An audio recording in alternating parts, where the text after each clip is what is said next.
Ai, ai.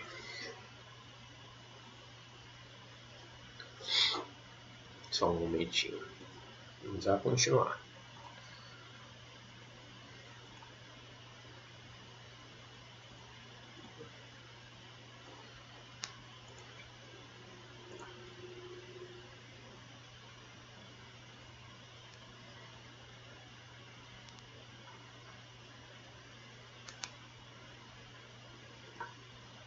Ok. Vamos nós.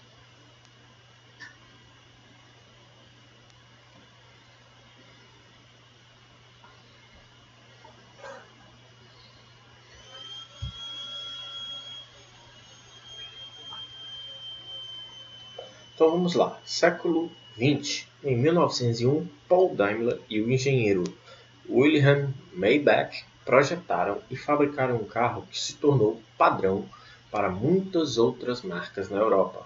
Foi este tal carro que ganhou um nome conhecido por muitos, Mercedes. O Mercedes produzia 35 cavalos vapor e foi uma revolução tal potência. O nome surgiu de um empresário austro-húngaro que adquiria 36 exemplares, né, do Mercedes em troca do direito exclusivo de vendas do mesmo em diversos países. Então, decidiu colocar o nome do veículo, o mesmo nome de sua filha, Mercedes. E vingou, né? Tá aí até hoje. Já o Maybach ficou no tempo, depois foi resgatado e depois voltou a ser história de novo. Em 1902, Henry Martin Leland foi um especialista em equipamentos bélicos e sua carreira foi baseada na companhia criada por ele e o inglês Robert Falconer. Juntos projetaram um motor monocilíndrico que seria utilizado em veículos da marca Oldsmobile. Entretanto, o negócio não vingou e Leland, também atuando como consultor da Henry Ford Company, colocou seu motor em um chassi Ford, criando então seu automóvel, o Model A. Após Henry Ford deixar a companhia, nascia uma nova marca, Cadillac. O nome é uma homenagem ao francês homônimo que fundou a cidade de Detroit no século XVIII. O Cadillac Model A foi apresentado no Salão do Automóvel de Nova York em 1903, ou seja, que a gente já começa a identificar as movimentações na América, né? Você tem aí a Oldsmobile, né? Que depois veio a ser uma marca, né, já pertencente a uma das três grandes americanas, né, mas ela começou independente. E você tinha já o Henry Ford dando os primeiros passos com a Henry Ford Company. Leia-se, não é Ford Motor Company. Né? E aí a gente vê também o nascimento da Cadillac. Tudo isso em 1902. Aí já em 1903, Henry Ford abriu sua própria empresa, a Ford Motor Company, na qual o primeiro carro produzido foi o Model A de 2 cilindros. Em 1904, Frederick Henry Royce construiu seu primeiro carro. Paralelamente, Stewart Rose abria uma distribuidora e oficina mecânica em Londres. Em comum, os dois sujeitos conheciam a Henry Edmonds, um amigo de Rose e diretor de uma empresa de Royce. Tal sujeito apresentou a Royce e sua criação. Nascia então a parceria daí, né? E aí surgiu a marca Rolls-Royce, né? Que carros fantásticos. Model T de 1908 aí na fotinha. 1905, Herbert Austin, após adquirir aporte financeiro necessário, abre a Austin Motor Company, produzindo o modelo 20 HP. Curiosidade, assim, no começo dos automóveis os nomes eram bem simplórios, Model T, Model A, fulaninho 20 HP, fulaninho 10 HP. Então, como o mercado ainda estava se estabelecendo, né, o marketing dos veículos era dizer o quanto eles produziam de potência, né? Em 1908, a indústria automobilística se estabelecia de fato nos Estados Unidos. Henry Ford e seu Model T chegavam ao mercado. além dos primeiros passos do grupo GMC, né? General Motors Company. Enquanto na Europa, diversas companhias como Daimler, Opel, Renault e Peugeot estavam sendo reconhecidas como fabricantes de automóveis. Em seu lançamento, o Model T era o carro mais avançado na sua faixa de preço e custava $850. Exatamente, o Model T, quando ele chegou, ele foi uma revolução, tanto no que a gente conhece de termos de manufatura, de linha de montagem, certo? Que foi fantástico. O Henry Ford pegou diversas ideias de diversos setores de indústria, de armas, de indústria de frigoríficos, né, para estabelecer a linha de montagem dele. Mas além disso, o Ford T ele era um carro muito robusto para a época. Porque como naquela época não havia de fato ruas bem pavimentadas, os carros eles tinham que ser meio que pau para toda obra, né? Essa é a melhor expressão. E de fato o Ford T ele era isso. E aqueles vídeos que devem estar no YouTube e são fáceis de encontrar do Ford T andando na época, subindo pequenos aclives, né? Passando em condições extremamente acidentadas, aquilo é verdadeiro. Aqueles vídeos são reais, né? São vídeos promocionais da época.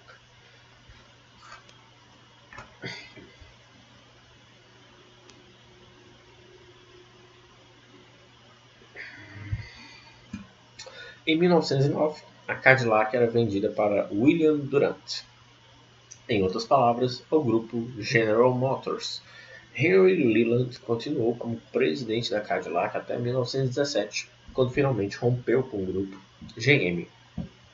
Tempos depois, Leland criara outra marca, a Lincoln Motor Company, Lincoln,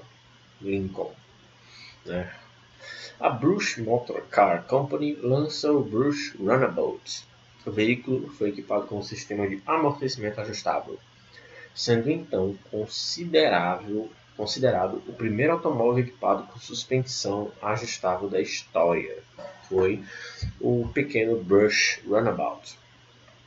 Em 1910, 4 anos antes, o francês industrial e fabricante de carros Alexandre Derac montou uma fábrica em Milão, Itália. A empreitada não rendeu e Alexandre passou o negócio para um consórcio de investidores italianos. Então foi criada a Anônima Lombarda Fábrica Automobili, ou Alfa. Seu primeiro carro foi um esportivo 24 HP com motor de 4 cilindros, 4.082 centímetros cúbicos de deslocamento, projetado por Giuseppe Merozzi. Primeiros passos da Alfa Romeo, né? Augusto Horch. Sim, só salientando, quando eu digo aqui 4 anos antes, é que foi em 1906, aí Alexandre Derac vendeu essa fábrica, né? Na verdade, ele montou a fábrica em 1906 e em 1910 vendeu para o grupo de empresários italianos e investidores que criaram a Alfa. Augusto Horch, um engenheiro e industrial alemão, funda a Audi. Curiosamente, Horch já havia fundado outra marca antes, a Horch, em 1901. Entretanto, acabou por deixá-la em 1909 devido à sua diferente visão em relação aos demais diretores da companhia. Se percebe que, ainda assim, o século XX, no começo, ainda carregava muitos construtores garagistas, né? Então, o automóvel ele já começava a se estabelecer como um produto, mas ele ainda estava engateando no quesito de grandes companhias. Você ainda tinha muitos garagistas conseguindo fazer seu próprio automóvel, né? Você vê que as grandes companhias ainda estavam se estabelecendo. Em 1911, Louis Chevrolet, 3 anos antes, após conhecer Louis Chevrolet, em 1911, após conhecer Louis Chevrolet 3 anos antes, William C. Durant, juntamente com Chevrolet, fundaram a Chevrolet Motor Car Company. Seu primeiro carro, foi um veículo de 5 assentos, motor 4,9 litros de deslocamento e 6 cilindros. Né? Ou seja, eles se conheceram, né, em 1908 e 3 anos depois, em 1911, fundaram a Chevrolet, que a gente conhece hoje. Ray Harrow venceu as 500 milhas de Indianápolis, né? Isso em 1911 ainda, mas a curiosidade em cima deste fato foi a utilização de um espelho retrovisor instalado pelo próprio piloto. Né? Tem aí um dos primeiros carros de competição a utilizar esse aparato. Em 1912, Charles Kettering já trabalhava em um novo sistema de ignição. Mas foi em 1912, né, que tal sistema substituiu o sistema Trembler Coil. O sistema de Kettering baseava-se em um câmbio com contatos elétricos, no qual o câmbio interrompia o circuito primário e resultava na corrente produzida para gerar faísca na vela de ignição. Embora não tenha nada documentado comprovando tal fato, o sistema de Kettering é basicamente o sistema visto no distribuidor platinado, que permaneceu nos automóveis até o fim dos anos 90. Exatamente. Né? Ele já trabalhava nesse sistema e em 1902, né, ele substituiu o sistema Trembler Coil, que era um sistema mais rústico para você prover a centelha na vela de ignição. Né? Então ele criou esse sistema, mas não patenteou nem nada. Então você não sabe o nome dele. Né? Quem patenteou ficou com o nomezinho lá nos sistemas. Né? Mas era basicamente o distribuidor platinado. Né? Em 1913, né, Henry Ford observou diversos processos de fabricação, como processo de produção de carne, armas e outros produtos, eu até falei antes, né? E ele observou como é que esses produtos eram fabricados. Né? E aos poucos o Model T teve seu processo de produção alterado. Então, após anos de observação e pequenas melhorias nos processos de manufatura de peças do T, o respectivo modelo tornou-se veículo de produção em linha e em série, sendo em 1913 o ano que este saía de sua linha de montagem a cada 3 horas. Exatamente, ele começou a ser fabricado e aí um tempo depois ele já estava... ele foi que se fez essas implementações na linha de montagem, aí ele revolucionou o cenário e conseguia ser fabricado a cada 3 horas. No mesmo ano, 1913, Louis Renault, como majoritário da empresa, né, Renault produziu mais 10 mil carros e veículos comerciais, número que colocava a Renault como a maior fabricante de automóveis da França.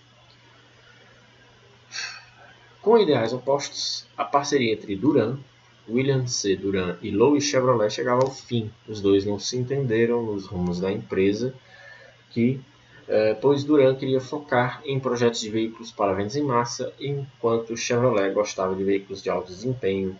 Né? Lembrando que Louis Chevrolet era piloto. Né? William então comprou a parte de Louis e assumiu o total controle da marca. Tempo depois, William comprou a marca GM, grupo no qual pertenceu até ser expulso anos depois de conhecer Louis Chevrolet. Uma revirada na história. Se eu não me engano, Louis Chevrolet morreu na pobreza, né? Infelizmente. Cole Rapp abriu uma fábrica de motores de avião na Alemanha. Mais tarde, o fundador deixou a fábrica e foi quando esta se tornou a Bayerische Motorenwerk, ou simplesmente BMW. Robert Bamford e Lionel Martin construíram seu primeiro carro, um esportivo com chassi de Isotta Fraschini e motor 1.4 litro de deslocamento da Coventry Simplex. Robert e Lionel o inscreveu em diversas competições, mas o pequeno e anônimo carro se destacou na subida de montanha de Aston Clinton. Por conta disso, o anônimo carro se tornou Aston Martin. No mesmo ano, né, estamos aqui, ó, isso aqui tudo são marcos de 1913, né? Embora aquele surgimento da Aston Martin foi em 1914. Né? A Audi começa a utilizar luzes elétricas e motores de partida em seus carros, né? Ainda em 1913, a Peugeot lança o Type BP1, projetado por nada mais nada menos que Ettore Bugatti, né? A Peugeot vence as 500 milhas de Indianápolis com o Peugeot 7.6 litro. Engraçado, né? Hoje a gente vê as 500 milhas, você só vê motores americanos, carros americanos. Aqui lá tem um japonês, eu acho que a Honda ainda está lá. A Honda ainda está. Há um tempo atrás tinha Toyota também, né? Chegou até Mercedes. Então, as 500 milhas até já fizeram parte do calendário da Fórmula 1, numa época mais obscura, né? Então, assim, as 500 milhas já foi uma corrida muito mais mundial, né, do que ela é hoje. Ela é mais regional, né? Embora isso não tire o seu peso como principal corrida do calendário automobilístico. Ela, né, o GP de Mônaco e as 24 horas de Le Mans. E, na minha opinião, o GP de Macau, principal corrida asiática, né? Em 1914, James Scripps Booth funda a Scripps Booth, que produziria um Model C, um automóvel bastante luxuoso. Sua inovação era alguns comandos elétricos, como buzina, partida elétrica por botão e travas elétricas. Esta foi a primeira vez a ser utilizada na história do automóvel, ou seja, em 1914, o Scripps Booth foi um dos primeiros carros a utilizar travas elétricas, o que só foi aparecer de novo em 55 com a marca Packard, que era uma marca americana de carros muito luxuosos, mas que ficou na história. Em 1915, a Alfa passa a ter a participação do empresário Nicola Romeo, ainda no período da Primeira Guerra. A Cadillac, em 1916, a Cadillac lança o Type 53, o Type 53. Este foi o primeiro carro a exibir configuração de pedais, que atualmente é o padrão. Embreagem à esquerda, freio no centro, acelerador à direita. Muitos desses carros eles ainda não eram acionados por pedal. Eles até tinham pedal, mas não no esquema que nós temos hoje, né? E eles eram comandados por alavancas num esquema bem mais assim, digamos, obscuro no mínimo, né? E confuso, né? Quem é colecionador, quem gosta de carros, né, e tem dinheiro para comprar esses carros hoje, que são uma verdadeira fortuna, né, acaba sofrendo um pouco, porque tem que lidar com essas configurações peculiares que esses carros tinham, né. Aí vamos para 1919, após produzir engrenagens de dentes helicoidais e munição para o exército francês. Durante o período da Primeira Guerra Mundial, André Citroën ficou rico e iniciou sua empreitada no meio automobilístico com o Type A, o tipo A 10CV. Ainda no mesmo ano, a presidência da Ford Motor Company passava para Edsel Ford, filho de Henry Ford. Então, a gente já vê os primeiros passos da Citroën, né? Marca que eu particularmente gosto muito. 1920, Robert Benford deixa a Aston Martin e Lionel Martin seguiu à frente da marca, que se tornaria sucesso anos depois. A Alfa passa a se chamar Alfa Romeo e o primeiro produto da nova marca é o G1 6.3 litros. Pontuando que em 1915, né,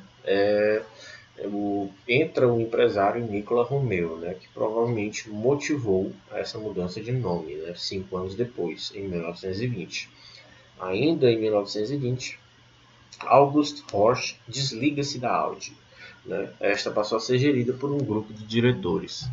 Em 1922, dois entusiastas por motocicletas, William Lyons e William Walmsley, fundam a Swallow Sidecar Company, que fabricava motocicletas com assentos laterais. Essa pequena fábrica é a raiz da luxuosa Jaguar. Sidecar é aquelas motos que tem um assento lateralzinho, um carrinho do lado, né? Então começava aí em 1922. A Ford, ainda em 1922, né, ainda no marco de 1922, temos que a Ford compra a Lincoln, criada por Henry Leland, né, que já havia trabalhado com Henry Ford na antiga Henry Ford Company, lá que a gente leu no começo do século XIX. Né. Ainda assim, em 1922, a Austin lança o Austin 7, um carro econômico e barato. O Austin 7 é aquele Lotus 7, né? O projeto foi vendido anos depois, né? Aquele carrinho esportivo magnífico, fantástico. Né? Em 1924, a Chevrolet montou o primeiro veículo da marca fora dos Estados Unidos, um caminhão em uma fábrica em Copenhague, na Suíça. Em 1925, Walter P. Chrysler fundou a Chrysler Motor Corporation. Em 1926, com a situação econômica da Alemanha no vermelho, as duas principais companhias automobilísticas decidiram unir forças ao invés de sucumbir à falência. Então, a Daimler, Mercedes e a Benz determinaram que trabalhariam em conjunto na manufatura e vendas de seus veículos e novos projetos. Nascia então a Daimler-Benz AG, e seus carros ostentavam a marca Mercedes-Benz que a gente conhece hoje, né? A estrela de 3 pontos com a coroa de louros, né? Em volta. Hoje ainda tem a coroa de louros? Eu acho que ainda tem. Né? Isso em 1926. Vamos para 1927. A Chevrolet atingiu a marca de 1 milhão de veículos vendidos, ultrapassando a Ford, e tornou-se a maior fabricante de automóveis do mundo. A Peugeot compra, ainda no mesmo ano, Peugeot compra as marcas Balaguer e De Dion, expandindo-se ainda mais no mercado automobilístico europeu.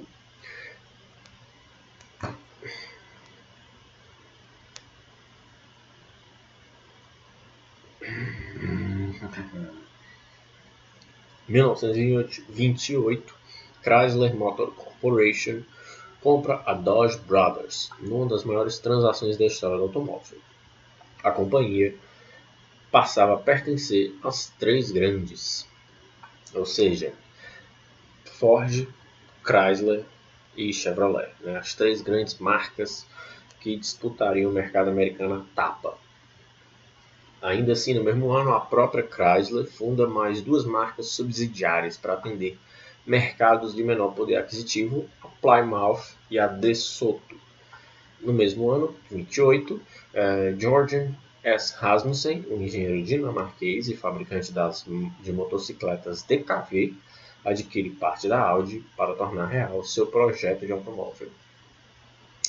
A Peugeot lança o modelo 201, um veículo simples para ser barato, né, feito para ser barato, mas que ficou marcado por seu primeiro a iniciar o padrão de nomenclatura da marca, 3 números, sendo um zero no meio. Em 1929, a BMW entra para o ramo automobilístico ao comprar a marca Dixie, que fabricava o esportivo Austin 7 sob licença e Eisenach. A Toyota vende sua patente de produção de tear, abrindo mão desse ramo de negócio e passa a investir na indústria automobilística. Enzo Ferrari funda a Scuderia Ferrari, que de começo a marca trabalhava em competições automobilísticas, tornando-se equipe da Alfa Romeo. 1930, o teste de colisão surgia. A GM aparecia com um teste no mínimo inusitado, no qual o motorista guiava um automóvel morro abaixo e em direção à parede, mas pulando fora do veículo nos últimos momentos. Tal esforço não tinha tanto retorno, pois não havia ainda dispositivos para diagnóstico do quão ruim seriam os danos para o motorista. A análise era apenas material. Um teste completamente, com um procedimento completamente, no mínimo, ortodoxo. Né?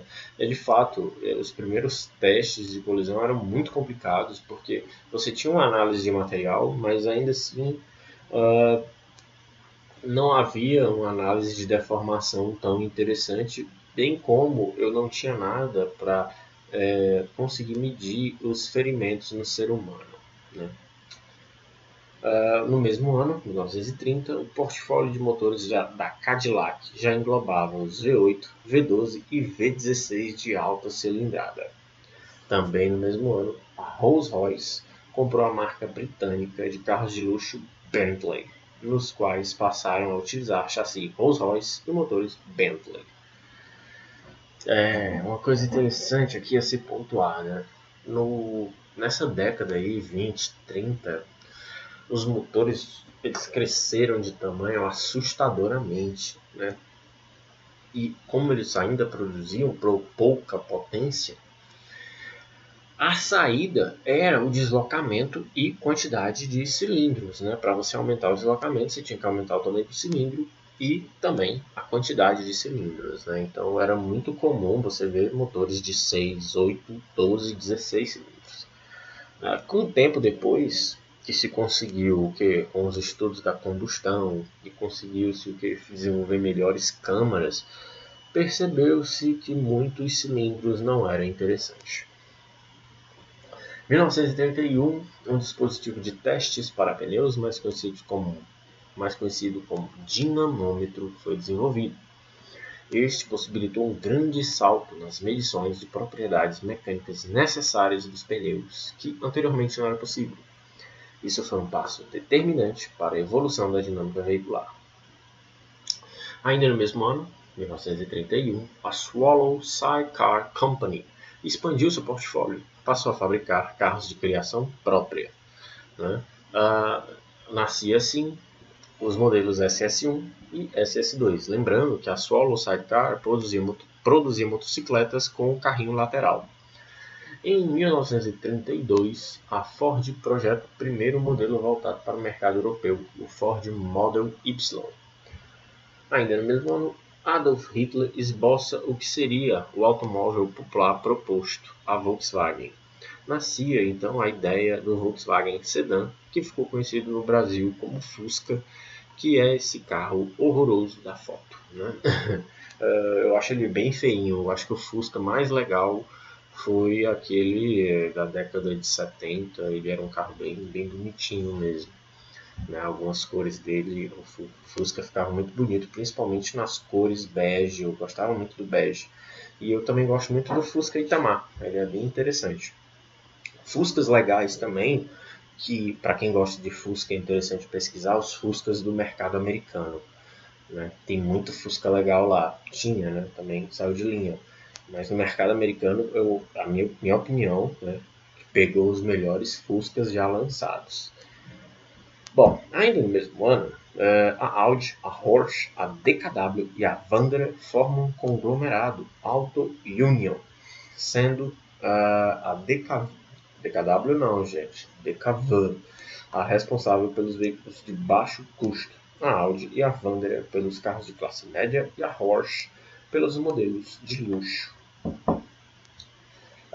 1934, William Walmsley se desligava da Swallow Sidecar Company e esta passava a se chamar SS Cars, muito criativo. No ano seguinte, a SS Cars lançava seu primeiro esportivo, o SS Jaguar 90, e logo depois chegava o SS Jaguar 100, também um ano após o antecessor. Nasciam então os primeiros veículos que carregavam o nome da famosa marca britânica, né? Que viria a ser a famosa marca britânica. No período pós-Segunda Guerra, a SS Cars mudava de nome novamente, retirando o SS e adotando permanentemente Jaguar, ou seja, Jaguar Cars.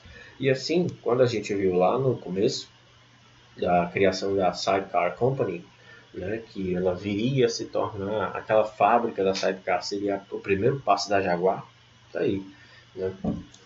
Começou a fabricar carros, depois mudou de nome, depois criou um carro com o nome Jaguar, depois tirou o nome SS e deixou Jaguar e entrou para a história, né? Isso em 1934. Ainda no mesmo ano, a Citroën, sempre ela, inovou com o lançamento do 7CV, que tinha tração dianteira e chassi e carroceria integrados. Já já eu digo o que é isso. Configuração padrão dos carros atuais, né? O que? Trem de força dianteiro e chassi e carrocerias integrados. Isso não impediu que a Citroën evitasse a falência e fosse comprada pela Michelin, empresa na qual foi sua maior credora. Bom, tirando essa parte da falência, existe uma coisa interessante a se pontuar no quesito tecnologia, né? A Citroën dava um grande passo aqui. Ela começou algo que se tornou padrão no mercado: tração dianteira, motor e câmbio dianteiros e chassi e carroceria integrados. O que é isso? A estrutura monobloco, né? Que hoje é padrão de veículos comerciais de alta produção, né? Então, a Citroën ela tem muitos marcos na história do automóvel. A Peugeot lança o 402 Eclipse Decapotable. O carro torna-se o primeiro conversível com teto rígido elétrico, ainda em 1934. Em 1936, a Toyota coloca em produção o modelo AA, que era derivado de projetos americanos. Na verdade, a Toyota, né, no começo, antes de virar Toyota, os japoneses eles enviavam engenheiros japoneses para os Estados Unidos para eles estudarem e pegar o know-how dos americanos, né? E aí, o que acontecia? Eles voltavam, né, com esse know-how e projetavam o carro à maneira deles, né? E aí, em 1937, a Toyota passa a se chamar Toyota Motor Company Limited, que está aí até hoje. Após fundar, ainda em 37, após fundar a Suzuki Loanwork em 1909, Michio Suzuki decide investir em um projeto de automóvel da marca. E aí surge a Suzuki em 1937. 1988, Ferdinand Porsche e Erwin Komenda entregam os primeiros protótipos do Fusca antes da Segunda Guerra. A Buick inova com o Y-Job, um carro que nunca foi apresentado em salão de automóvel algum e tampouco produzido em massa. Apenas um foi fabricado. Contudo, o Y-Job serviu para definir as tendências de design nos veículos da marca. Dessa forma, é considerado o primeiro carro conceito da história. De fato, aqueles carros antigamente não, né? Até pouco tempo atrás, as marcas investiam pesado nesse lance de carro conceito, de salão de automóvel para exibir tecnologia. Né? Hoje você já vê bem menos isso. Por quê? Porque esses conceitos, esses carros, eles são muito caros, né, de se fazer. Né?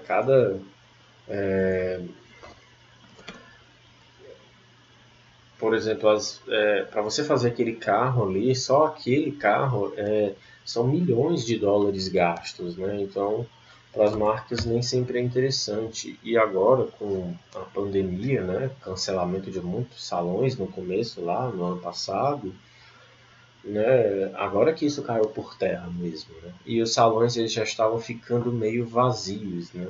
E ninguém mais queria ir também.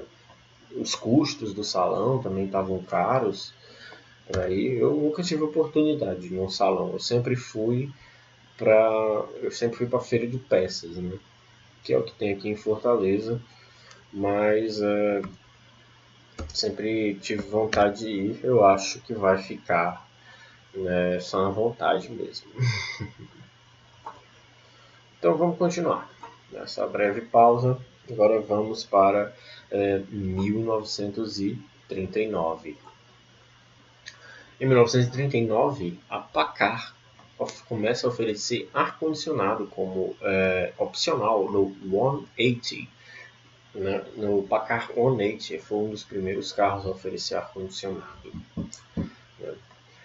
Em 1940, André Citroën falece. Né? O legado da companhia continua, né? Uma das companhias mais criativas.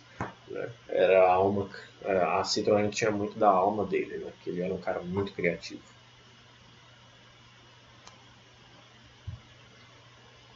Ainda em 1940, Walter P. Chrysler também falece, né? E deixa a marca aí para os acionistas, deixava a marca para acionistas, né? E hoje a marca pertence ao grupo Fiat. Né? O último Audi pré-guerra é fabricado em 1940. Após isso, a empresa se dedicou a fazer veículos militares. O nome Audi deixou de ser visto e o conglomerado Auto Union, após a divisão da Alemanha, ficou no lado oriental, sob o comando da União Soviética. Não só a Audi, mas a Porsche e a Wagoneer deixaram o mercado. Ainda em 40, Enzo Ferrari se desliga da Alfa Romeo, mas acaba, por questões contratuais, tendo que alterar o nome da sua equipe para Auto Avio Costruzione. 1941, na pobreza, em 6 de junho, morre Louis Chevrolet. O ex-piloto foi enterrado perto da lendária pista de Indianápolis. Herbert Austin, criador da Austin Motor Company, falece. Engraçado, essa década de 40 morreu gente pra caramba, né? 1943, Henry Ford volta à presidência da empresa após a morte do filho. O Edsel Ford morreu de câncer aos 49 anos, morreu antes do pai. Né? Já em 1944, após a libertação de Paris do domínio alemão, Louis Renault foi preso sob acusação de colaboração com os alemães. Estes invadiram sua fábrica, a fábrica da Renault, depois de dominar a capital, Paris. Tratado como um traidor e criminoso pelo governo francês, Louis Renault morreu 3 meses depois de ser preso. Entretanto, seu legado e trabalho árduo continua. São uma das maiores fabricantes de carros da França. Em 1945, a Renault passava a ser uma empresa estatal. Ainda no mesmo ano, o filho de Edsel Ford, Henry Ford II, que, se eu não me engano, é aquele que aparece no filme do Ford vs Ferrari, não o ator, claro, representado no filme Ford vs Ferrari, tornou-se o novo presidente da Ford Motor Company. Se eu não me engano, ele foi até dispensado, né, do exército para assumir a companhia. Né? Em 1945, a Volkswagen, sob domínio dos Estados Unidos e logo depois da Inglaterra, passa a ser comandada pelo Major Ivan Hearst, que reorganizou a fábrica e colocou o Fusca em produção. As forças britânicas encomendaram 20 mil carros. Em 1947, né, coroando a década de 40 como uma década assim, de que muita gente estava morrendo, né? Henry Ford falece aos 83 anos. Ainda em 47, David Brown, empresário do ramo industrial, compra a Aston Martin em Alagonda, né? A Aston Martin era uma marca e a Lagonda era uma marca também. Ele comprou as duas. E a Aston Martin passava a utilizar chassi Aston Martin e motores Lagonda, né? Nascendo então o Aston Martin DB2. Curiosidade, existe um carro da Aston Martin chamado Lagonda. Né? Ainda em 1947, a Austin Motor Company alcançava a marca de 1 milhão de carros fabricados. Também em 1947, Volkswagen inicia a exportação de seus carros. Né? A Ferrari lança o seu primeiro carro de rua, a 125 Spider. Ford F-Series, aí na foto. 1948, iniciava com a Cadillac a moda dos carros americanos luxuosos com traseira rabo de peixe, desenhado pelos designers Bill Mitchell e Harley Earl. Ainda no mesmo ano, a Ford lança a família de veículos utilitários F-Series, que é aqui, né, que se eu não me engano é uma F-150 ou é uma F-100, né, um dos carros de maior sucesso da Ford, essa picapinha, e eu acho ela muito simpática, muito bonita. Tem gente que bota a Motor V8 e faz um hot rodzinho, fica bem legal. Um dos projetos mais lucrativos da Ford, se eu não me engano, é o carro mais vendido dos Estados Unidos. As picapes da série F são símbolos de projetos bem-sucedidos e estão em linha até hoje. No London Motor Show, lembrando que estamos em 48 ainda, a Jaguar estreou o XK120, um esportivo de alto desempenho, mas a preço convidativo se comparado a seus concorrentes da época. A Citroën lançou o Citroën 2CV, um dos projetos mais longevos da companhia. Vendeu durante 42 anos. Exatamente, o 2CV foi um dos carros mais vendidos da Citroën e também passou muito tempo no mercado. Por quê? Porque ele era um carro simples, ele era um carro de fácil manutenção, ele era muito rude e robusto, né? Ele era um fusquinha francês, né? Quase, dadas as devidas diferenças. Ele não tinha 2CV, eu acho que ele tinha mais cavalos, mas ele tinha esse nomezinho, né? Um carro fantástico também, é um carro assim que entrou para a história do automóvel. Em 1949, a Nash disponibiliza em seus veículos o opcional de cinto de segurança. A primeira marca, então, a disponibilizar tal equipamento de segurança, né? Que depois passou a ser utilizado. Chegamos então na década de 50 do século 20. A Chevrolet colocava nos seus carros a opção de câmbio automático pela primeira vez. A BMW entrava nos segmentos de carros de luxo com o pouco lucrativo modelo 501. A Alfa Romeo lança em 1900 o primeiro Alfa Romeo com carroceria monobloco. Nino Farina vence o Campeonato Mundial de Fórmula 1 guiando um Alfa Romeo 158. O título viria no ano seguinte com Juan Manuel Fangio, né? O segundo título, né? A bordo do 159. A Volkswagen lança o modelo Type 2, mais conhecido no Brasil como Kombi. A Kombi chegou em 1950, né? E durma com uma dessa. E aí, para finalizar a década de 50, né? A Porsche, sob o comando de Ferdinand Porsche e seu filho Ferry, dá os primeiros passos como fabricante de carros ao lançar o maravilhoso 356, né, que é um carrinho super legal. Eu já dirigi muito ele no Need for Speed Porsche do PlayStation e do computador. Carrinho fantástico, né, muito gostoso de dirigir. Nunca dirigi esse carro assim na realidade. Hoje existem muitas réplicas, eu me satisfaria com a réplicazinha do 356 fácil, né? Mas é um carrinho muito bonito. Eu acho, para ser franco, até hoje, eu acho o 356, você pega o Speedster, Porsche Speedster 356, ele é um dos carros mais bonitos que eu já vi na minha vida. Ele, o Jaguar Type, são dois carros muito bonitos. E curiosamente, né, se a gente for ver a carroceria dos dois, o estilo não é muito diferente, né? Embora o Jaguar tenha um motor dianteiro, o E-Type, né? O 356 tem um motor traseiro, mas você vê que o estilo da carroceria é bem parecido, né? E o Speedster, que eu estou falando, porque tem o Cabriolet, né? O Roadster, e tem o Speedster, que ele é um tipo diferente de conversível mais leve, mais rústico, né? Que é muito interessante. E é isso, acho que fica para o próximo vídeo aí da década de 50 do século 20 até, se eu não me engano, até 2015. E acabou esse vídeo. E até a próxima. Curta, compartilhe, se inscreva aqui no canal.